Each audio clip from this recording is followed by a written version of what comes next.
Во студиото имам двајца гости. Владо Бучковски, универзитетски професор, поранешен премиер. Добро вечер, добре дојдовте. Добре ви најдов. Александар Спасеновски, исто така универзитетски професор, поранешен пратен. Добро вечер, добре најдов. Ви благодарам што ја прифативте и двајцата поканата. И за двајцата дури и најоптимистичките проекции на ВМРО ДПМН велеа дека Силјановска Давкова ќе оди до 330.000 гласа. Таа има повеќе од 360.000 по првиот круг од претседателските избори. За Пендаровски се прогнозираше дека ќе надмине 200.000 или ќе има барем околу 200.000, но и тоа не се случи. Дали во овој дел изборниот резултат од вчера може да го сметаме за изненадување, професоре Бучковски? За мене големо изненадување. Јас ги следев сите предвидувања и најоптимистичките на ВМРО ДПМН, кога говореа за огромна победа. Дефиницијата беше победа 100 до 120.000 гласови. Мислам дека тие самите се изненадени од оваа голема двојна предност која имаат после првиот круг. Од друга страна, моите очекувања беа дека Пендаровски може да освои 230-240.000 гласови. Каде и зошто се 60.000 гласови помалку, во моите проценки, веројатно во текот на емисијата ќе даваме дополнителни коментари. Спасеновски, вие? Па, мислам дека тука треба да направиме дистинкција помеѓу две нешта. Помеѓу прогнозите за победник и поразен. Мислам дека тука апсолутна беше согласноста помеѓу политичките партии и агенциите за истражување на јавното мислење и аналитичарите дека кандидатот на ВМРО ДПМН ќе има убедлив резултат и убедлива предност во однос на кандидатот на СДСМ. Меѓутоа се согласувам со професорот и со вашата констатација дека големината на разликата во резултатите помеѓу Гордана Силјановска од една страна и Стево Пендаровски од друга страна навистина не беше дел од ниту едно предвидување на ниту една агенција за јавно мислење или некоја јавна личност која што се занимава со коментирање на изборните резултати. Дури и на ИПИС кој што беа предмет на критика на СДСМ, разликата на крајот која ќе ја претворите во апсолутни бројки не беше толкова, да речеме 140-145.000, да, ама не 180 како што заврши. Да, разликата беше навистина голема, но не толку голема колку што практично и најважната анкета, тоа е самиот глас на граѓаните го покажа во текот на вчерашниот изборен ден и се разбира овој изборен резултат за претседателските избори ќе има свој одраз и врз вториот круг, како и врз втората најважна битка, тоа е парламентарните избори. Околу причините, професоре Бучковски и вие, професоре Спасеновски. Некои велат дека можеби оваа разлика од 330 до 360 треба да ја подведеме на последната изјава на Али Ахмети од плоштадот во Скопје, кога му се обрати лично на Мицковски, велејќи му ти си израснат на кекси, на бисквити, јас растев во куле што 3 пати е горе, на камен по камен тврдина, збор по збор белја, не барај си ја белјата Мицковски, од устата се уште ти тече млеко. Дали мислите дека тоа може да биде една од причините дел од гласачите македонци да решат да гласаат против Дуи на тој начин што ќе го дадат гласот за Силјановска? Можно е, имајќи во предвид дека целата кампања беше обмислена и тука беше доследен Мицковски со провокации кон Дуи и кон СДСМ. Значи, неговата најомилена реченица беше дека СДСМ се измеќарите на Дуи. Нападите кон Дуи го испровоцира Ахмети и мислам дека тоа имаше одраз, затоа и оние кои го испитуваа јавното мислење, иако за разлика од претходните избори никој пат посиромашна не беше, да речеме, во тој дел достапна за нас, за обичните наблюдувачи, испитувањето на јавното мислење кој го прават политичките партии. Така што мислам дека тоа би можело да има одраз, посебно сликите кои вешто ги користеа во кампањата од ВМРО ДПМН, извикувањето УЧК на плоштадот и сето тоа, што од друга страна помислам с големи рейтингот на Дуи. Да. Мислам дека се покажа за жал, тоа не е по мој вкус, дека националистичките пораки тој во последните, значи, неколку дена од кампањата, тој наратив залепи за жал дел од нашите сограѓани да излезат на тој начин да го кажат својот став. Да, Спасеновски, ама системно врзани садови е кога Тоа е- Ахмети работи за себе, а го критикува Мицкоски практично работи и во негова Без полза. друго, тоа е систем на врзани садови, разбирливо, но јас само би сакал да укажам на фактот дека оваа политичка конфронтација, оваа политичка дебата помеѓу ВМРО ДПМН од една страна и ДУИ од друга страна има своја предисторија. Доколку ги анализираме политичките настапи на ВМРО ДПМН, ќе видиме дека без малку повеќе од 2 години, а може би и после завршувањето на парламентарните избори, една од главните окосници на политичкиот напад е агресивната критика и отворената критика кон политичкото досие, политичкото наследство на ДУИ во оваа влада, но и генерално кога станува збор за најновата македонска историја. Така што во кампањата беше логично, за очекување беше дека ќе продолжи тој наратив од страна на ВМРО ДПМН во однос на ДУИ, но она што изненади е реакцијата, одговорот на ДУИ кон ВМРО ДПМН. Заради тоа што ако ги анализираме политичките настапи, ќе видиме дека ДУИ главно во изминатиот период, дали заради солидарност кон СДСМ, како нивен владин партнер, избегнуваше отворено да се конфронтира со најголемата опозицијска партија, меѓу другото и заради фактот што на тој начин би го довеле СДСМ во неповолна политичка позиција, во однос на таквата дебата и таквата конфронтација кој што би ја имале ДУИ со ВМРО ДПМН, но во кампањата, нели, кога веќе имаме генерален политички ресет, она кој што изненади беше одговорот на ДУИ кон ВМРО ДПМН и тоа според мене предизвика во известна мера националистичка или национална мобилизација како во македонскиот така и во албанскиот блок, што од една страна беше и во контекст на главната политичка порака која што испраќаше најголемата опозицијска партија на овие избори и тоа ќе продолжи да го прави до крајот на парламентарните избори, а тоа е дека Македонија, гласачите на ВМРО или граѓаните треба да ја земат повторно во своји раце, што алудира на фактот дека претходно таа перцепција не била во нивните раце. Бучковски, може ли да се влече паралела со 2006 година? Вие сте тогаш премиер, од таа позиција како лидер на СДСМ одите на избори, ги губите изборите по еден тежок мандат во коалиција со ДУИ, мандат пред се фокусиран на спроведување на првите обврски од рамковниот договор. И сега многумина препознаваат слична ситуација дека и овој пат како и тогаш СДСМ беше на некој начин потрошена од ДУИ и го плаќа цехот на изборите. Не го делам тоа мислење, мислам дека тоа беа звездените моменти на СДСМ, имајќи во предвид дека во тој мандат со ДУИ стигнавме до кандидатскиот статус во декември 2005-та. Друго е што не успеавме да го валоризираме додека ритизите одеа во наш прилог, но територијалната организација новата територијална организација го потроши сериозно СДСМ, му даде една сериозно добра алатка на ВМРО ДПМН, тоа е неуспешниот референдум, но на референдумот секој поименично беше евидентиран, тоа ве што го направија. ВМРО ДПМН е сериозно добро организирана партија, како што е кога е во форма и СДСМ, така што мислам дека има повеќе причини, но на крајот на денот тогаш разликата беше само 80.000 гласови. Во мандати беа 45 за ВМРО, 32 за СДСМ. Тогаш имавме еден друг феномен кој исто така му се случува на СДСМ, гледаме, а тоа е појавувањето на нова партија, тогаш се појави на СДП на Тито Петковски, сега Максим Димитриевски со знам има уште подобар резултат од Тито Петковски во 2006. Пред да ве прашам тоа само, Спасеновски, вие се сеќавате на тој период, кога влегувате прва во парламентот? 2008? Од 2006. И 6, значи вие сте на листата. Да, бевме заедно заедно 6 години во парламентот. Аха, добро. Има за вас простор да се влечат такви паралели?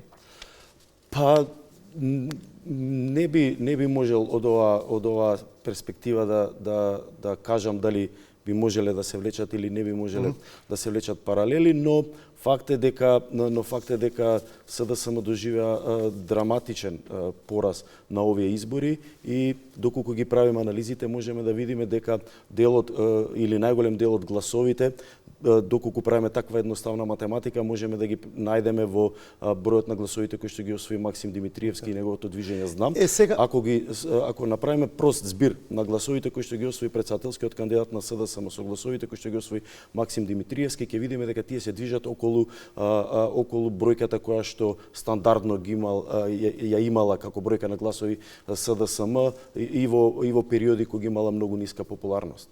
Сега веќе го споменувате и двајцата Максим Димитриевски.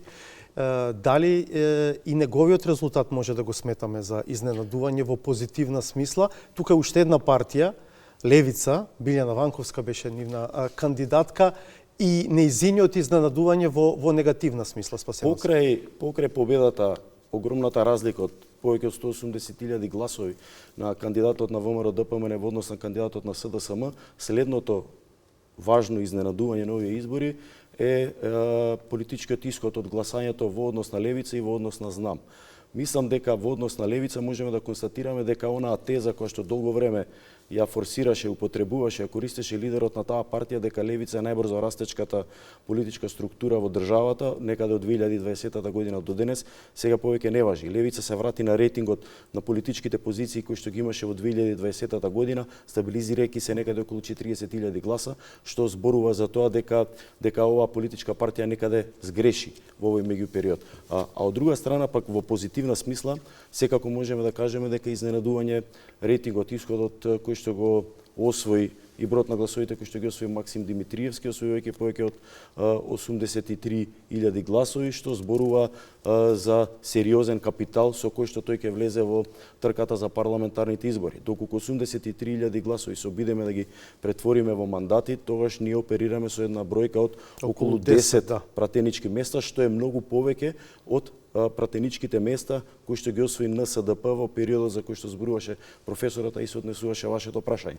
Тоа би значило дека доколку овој тренд на работите продолжи, Максим Димитриевски и неговата Знам ќе биде еден од незаобиколивите фактори при креирањето на клучните политички проекти во идното македонско собрание. Без да кажете прво влада, веројатно, нели? Но ајде ќе го отвориме и тоа прашање малку подоцна. Чии гласови доби Димитриевски? Главно на проценка, јас во моите калкулации, мајќи го искуството со НСДП и со Тито Петковски, очекував дека меѓу 50 и 60.000 гласови може да додат на контото на Максим Димитриевски. Тоа сметам дека ја гледав внимателно, само да речеме листата од првата изборна единица, тамо 2/3 се поранешни членови на СДСМ. Очигледно беше дека тие беа таргетирани вешто од Максим Димитриевски и неговиот тим. Од друга страна, очигледно е дека има 20.000 според моја проценка и тие го направија изненадувањето да биде веројатно најпријатното изненадување Знам на Максим Димитриевски со тоа што го доведоа до една бројка што никој не ја предвидуваше. Мислам дека и самите не очекуваа дека може да имат 83.000 гласови. Кај албанците, Влен се надеваше, вложуваше голема надеж и верба дека нивниот кандидат Арбен Таравари може да придобие и некој глас надвор од партиските рамки да освои повеќе од Бујар Османи. Но тоа не се случи. 1,5 спрема 1 е соодносот на гласовите помеѓу Бујар Османи и Арбен Таравари. Каков е вашиот коментар за исходот, условно кажано, кај овие кандидати албанци? Исходот е на ниво на, би рекол, очекувањата кои што имаше јавноста во периодот пред гласањето, односно дека Дуи ќе го потврди својот изборен резултат, односно својата предност во однос на албанската опозиција. Сметам дека Дуи никогаш не беа поблиску до тоа да не доживеат политички успех со оглед на организираноста на албанската опозиција. Никогаш претходно така организирана не била албанската опозиција, но очигледно тоа не беше доволно за промена на изборниот резултат во однос на распоредот на силите. Она кое што сметам дека е важно да се истакне во овој период, освен добрата политичка организација која што очигледно ја има Дуи, ја има оваа партија, и променетиот политички пристап, би рекол, а тој првенствено се должи на фактот што Дуи се насочи освен строго кон албанските гласачи и граѓаните со албанско етничко потекло и кон други етнички заедници во оваа држава, првенствено на турците и на ромите, и доколку се направи оваа анализа, веројатно ќе се дојде до заклучок дека еден значителен дел од предноста која што освои дуи нови избори во однос на албанската опозиција се должи на тој умешен, би рекол, стратешки, добро испланиран политички потек, дуи да прави коалиција со важни политички партии, политички личности на турската, на ромската, на бошњачката и на другите етнички заедници во Република Македонија. Бучковски? Мислам дека Дуи има одличен резултат, беше неизвестна трката. Не верувам многумина дека Дуи може да направи ваква разлика, имајќи во предвид каква атмосфера беше создадена, ова е многу голема разлика. Никој не очекуваше дека разликата ќе биде близу 35.000. Да, се сметаше дека Таравари има некаква посебна аура, дека ужива поддршка. Очекува дека неколку илјади гласови ќе го одлучат победникот во албанскиот блок, но вешто направените коалиции, да не го заборавиме и села, се гледа дека со добро направени коалиции всушност тие само уште во гостива што не победија, а таму им фалат неколку стотици гласови, значи победија секаде Дуи. И тоа треба да се констатира како факт. Ако се гледаат денеска дека во 60 општини победил ВМРО со Силјановска, тогаш треба да се каже дека Дуи победил во сите други општини каде што доминантно живеат наши сограѓани албанци, освен во Гостивар каде што минимален е поразот. Тоа говори дека и клучот веројатно за успешноста на изборите ќе биде според мене кај Дуи. На председателските избори вториот круг, според мој мислење. Зошто мислите така? Алудирате на можен бојкот? Мислам дека зад кулисите, може и додека ние го правиме, додека правиме оваа анализа, веќе сериозни политичари треба да размислуваат што и како на 8 мај. Дозволете еден инпут само овде пред да продолжиме со овој дел од анализата. Само гласовите на кандидатите македонци, значи минус гласовите за османи и минус оние за таравари, се 676.000. Цензусот или минимумот излезност во вториот круг неопходен за изборите според уставот да бидат успешни е 726.000 гласа. Значи недостигаат околу 50.000 гласа ако ги гледаме само гласовите што завршиле на контото на кандидатите македонци. Продолжете со анализата.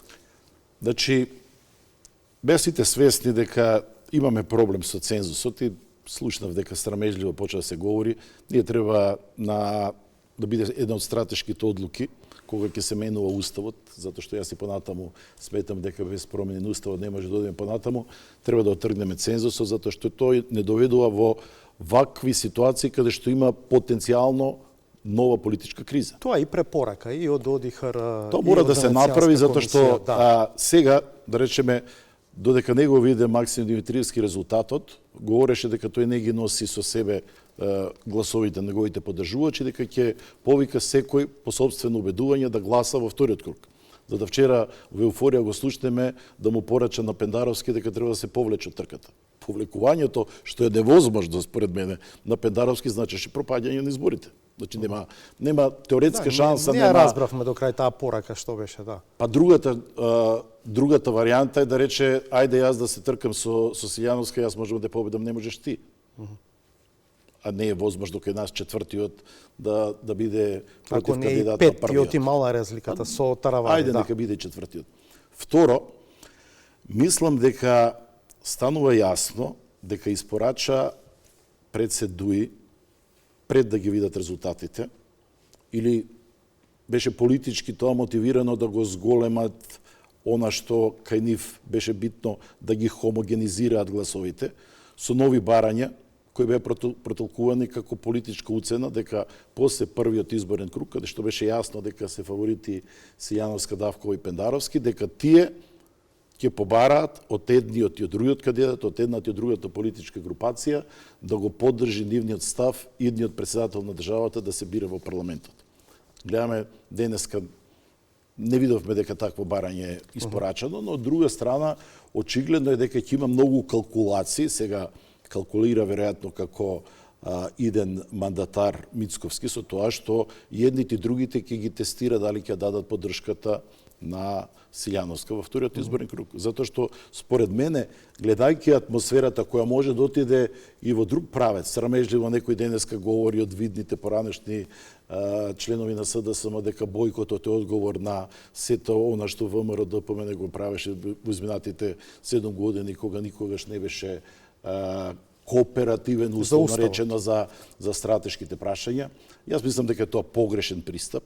И мене ми се допадна изјавата на Пендаровски. Мислам дека е честно докрај да се мобилизира СДСМ, поддржувачите на Пендаровски и да се истрче докрај оваа трка, затоа што ако не беа овие калкулации што сега ние ги правиме кој што изненади, уште однапред се знаеше дека коалицијскиот капацитет на Пендаровски е многу поголем од Силјановска. Никој не правеше вакви калкулации. Не се враќаме 99-та и семејното гласање или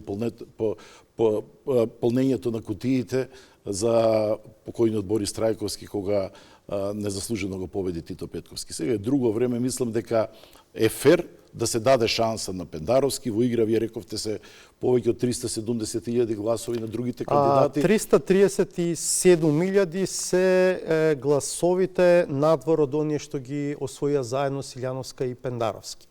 Значи 337, разликата е околу 180.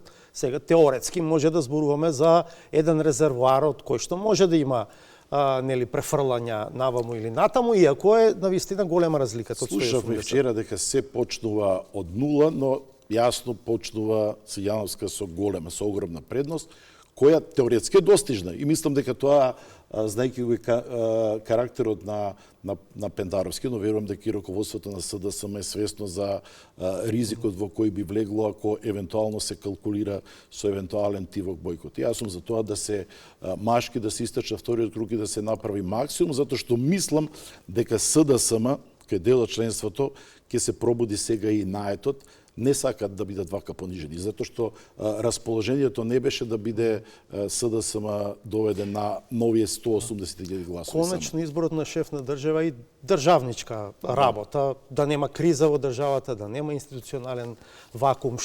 Како размислувате вие на оваа тема? Одговорност е кон државата пред се на кандидатите и на партиите кои што застанаа зад нив да земат активно учество во вториот круг од претседателските избори и мислам дека најголем дел од партиите ќе демонстрираат таков однос, особено и заради самата технологија и начинот на кој што се изведени овие двојни избори, во кои на вториот круг од претседателските избори истовремено ќе се гласа и за парламентарни избори.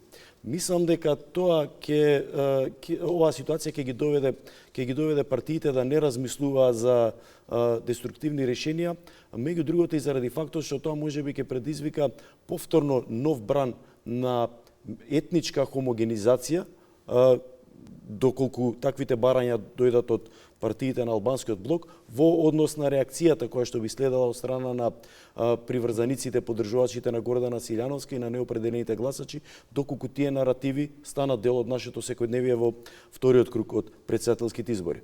Така што, според мене, сметам дека најодговорен однос би бил доколку, како што каже професорот, машки политичките партии, независно од овој огромен, ова огромна, дури би рекол ненадоместива предност која што има кандидатката на ВМРО ДПМН во трката за иден шеф на држава. Конечно, досега не сме сведочеле на бојкот од, условно кажано, македонска партија во вториот круг. Имаше едно сценарио, доколку се сеќавате, за претседателските избори во 2004 година, кога во рамките на тогаш опозицијската ВМРО ДПМН постоеа гласини за бојкот, меѓутоа, ете, тогаш од оваа перспектива можеме да заклучиме дека била донесена правилна одлука во трката помеѓу Црвенковски и Кедев, кога ВМРО ДПМН, знаејќи дека ќе доживее пораз на тие избори, сепак зема учество и таа изборна трка се изведе до крај. Веќе зборувавме, да.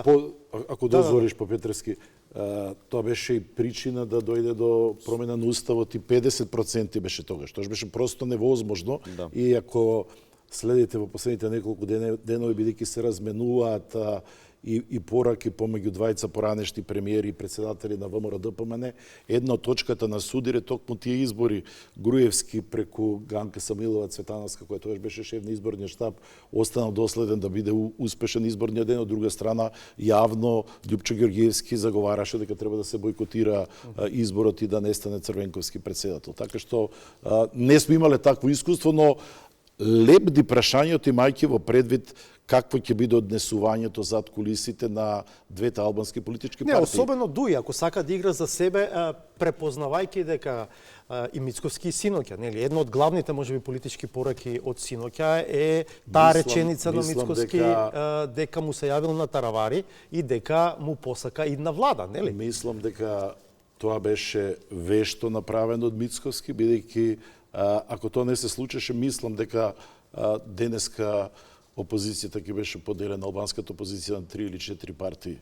Мислам дека надешто дека се потенцијалниот партнер им дава сила да истрајат во вториот изборен круг. Од другата страна ги слушате сега па предвидувањата на Дуи, кој е убеден дека после ваков резултат на председателските избори дека ќе има веројатно 20 или над 20 мандати. Тогаш значи комбинациите кој би можел да биде третиот партнер, ако се веќе ние велиме дека со овој резултат што би требало да го потврди знам на изборите, веќе двоецот се гледа кој ќе биде ВМРО, ДПМН и знам од една страна, но мислам дека прашањето, иако ги преферира албанските опозиционери Мицковски, тоа уште според мене не е прашање на кое може да се даде дециден одговор. Сигурен сте? Јас сум убеден дека математиката која се прави дома и која ќе се види на 8 мај каков резултатот, не само заради Бадинтеровото мнозинство. Мислам дека таква голема предност имавме ние едно искуство во 2006 веќе кога не враќате, кога Дуи остана во опозиција, ДПА беше партнер. 2 години преживеа владата на ВМРО и ДПА.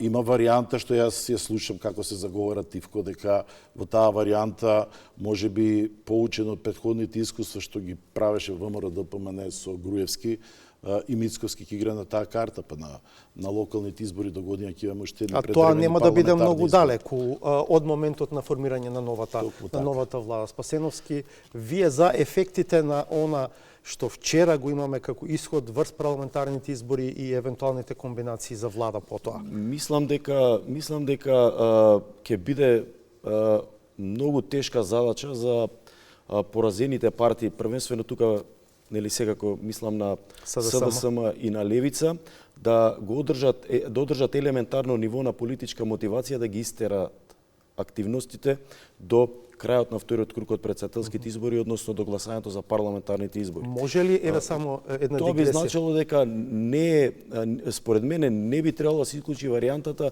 и внатре-партиските прилики во таа партија да имплодираат. Заради тоа што станува збор за огромна разлика. Предноста на Гордана Силјановска е повеќе од 180.000 гласови. Доколку се обидеме резултатите кои што ги освоја кандидатите за председател на СДСМ и на ВМРО ДПМН да ги претвориме во мандати, бројките денеска се движат дека ВМРО 53, треба меѓу да 52 и 54. 50 на 52-53 пратеници, а СДСМ помалку од 25 пратенички мандати. Тоа е навистина демотивирачка. Од друга страна пак, познавајќи го опортунизмот на дел од гласачите, на дел од граѓаните, не само на овие, на сите изборни циклуси, може да се очекува на тамошен пат на поддршката на СДСМ, особено во светло на изненадувачкиот успех кој што го постигна Максим Димитриевски и неговата знам на првиот круг од претседателските избори. Така што, она кое што јас би можел да го прогнозирам во однос на исходот од претседателските избори, исходот од претседателските во однос на парламентарните избори е дека ќе има или стагнација, но може не дури и благ пат на гласовите кои што би ги освоиле СДСМ, веројатно стагнација и благ пат на гласовите кои што ги освои Левица и би ги освоила на парламентарните избори, може би благ раст на гласовите кои што ќе ги освои Знам и секако на ВМРО ДПМН. Во однос на албанскиот блок на партиите, тука очекувам стагнација, не очекувам посебни промени, заради тоа што од една страна, како што и вие тоа добро го забележавте, имаме едно ветување очекуван исход кај албанската опозиција дека ќе биде дел од идната власт после политичката промена на парламентарните избори, но од друга страна го имаме и Дуи кој што го потврди својот политички рейтинг. Мислите дека Мицкоски би се помислил дали да ги земе опозицијата или Дуи? Мислам дека Јас сметам дека одговорот на тоа прашање веќе го имаме. Станува збор, како што споменавме на почетокот од оваа емисија, на еден долготраен политички судир помеѓу ВМРО, ДПМН и СДСМ. Политичкиот слоган, целата политичка кампања на ВМРО, ДПМН е конструирана да го земе во предвид и тој наратив за долготрајноста на владењето на Дуи, за заробената држава во рацете на политичката врхушка на Дуи, како што зборува ВМРО, ДПМН. Така да, според мене, доколку овој распоред на силите, овој исход, овој број на гласови се преслика и на парламентарните избори, апсолутно сметам дека албанската опозиција ќе биде првиот избор на Христијан Мицкоски. Добро. Ако немате против, јас би ви закажал нова средба по 2 недели на 9 мај. Тогаш ќе разговараме и за евентуалните уставни измени. За тоа бидејќи дали ќе имаме уште едни избори заедно со локалните, ќе имаме ли евентуално голема коалиција ако се околностите такви, така што многу нешта се уште отворени.